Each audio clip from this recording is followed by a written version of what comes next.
Good morning. Pagising sa umaga, gagawa na agad ng gawaing bahay, maghuhugas ng mga baso, kutsara, mga pinagkainan.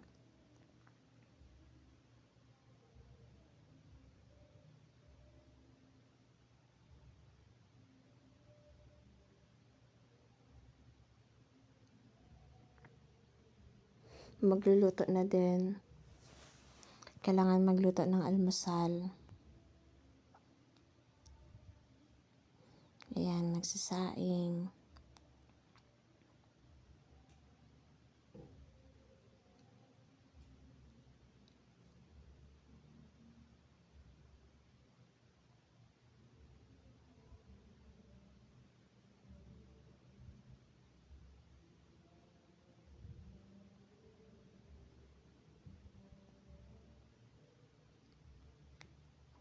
Yung sinaing sa umaga hanggang gabi na yan para tipid.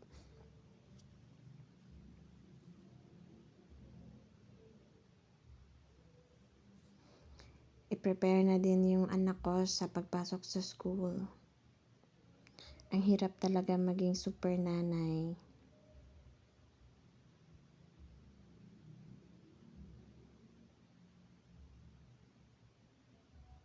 Tapos ako naman, ayan, ready na sa pagbiyahe. Pupunta ng training, tatawid sa kabilang isla. Sasakay tayo ng barko. Mga 3 oras na biyahe.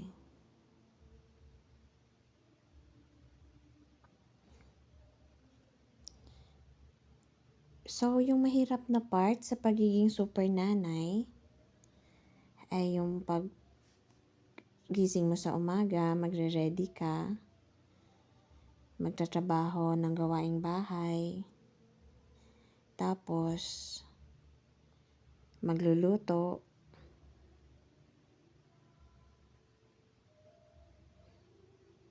ito yung day 1 ng training.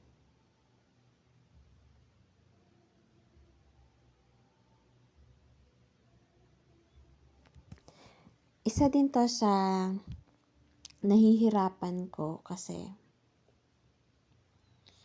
babiyahe, ilang araw kang mawawala sa bahay. So, ilang araw din na hindi ko makakasama yung anak ko. Pero kahit papano nai-enjoy naman yung training. Madaming natututunan, lalo na sa pagresponde sa emergency.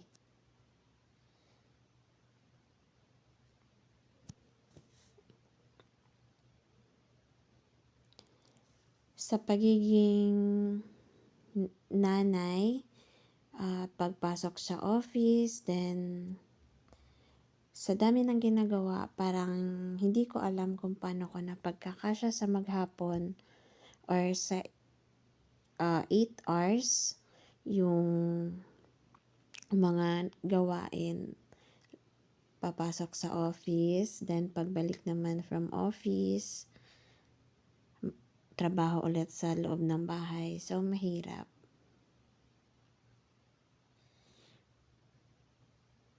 Pero, mahirap din na masaya kasi madaming natututunan kahit malayo sa pamilya.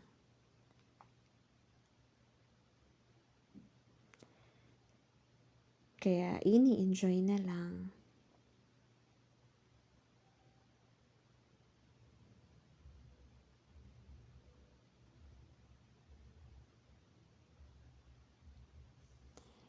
So, itong video na to is, ito yung training namin for 5 days.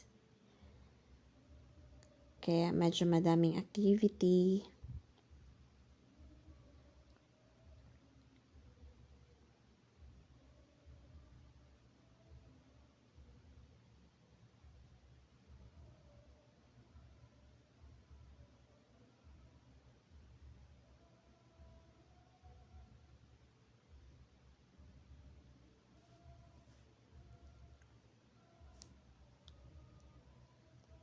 Tapos, ito, graduation day na.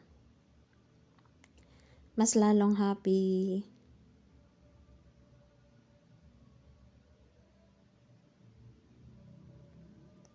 Balik ulit, pauwi na ng bahay, tawid isla ulit, sasakay ng barko, another 3 hours na biyahe. So, ito yung pinakamagandang part is eto, kasama ko na ulit yung family. Tapos sa haba ng biyahe, sa pagod, nagkasakit din yung anak. Ready yung sarili, papasok sa office. Ayan. Aside sa paperworks, ito nagre-responde sa nadisgrasya. Nagtuturo din as emergency responder. So, yung trabaho ko is hindi lang sa opisina. Nagtuturo din sa mga kabataan kung paano yung pagresponde during emergency. So, masaya na mahirap.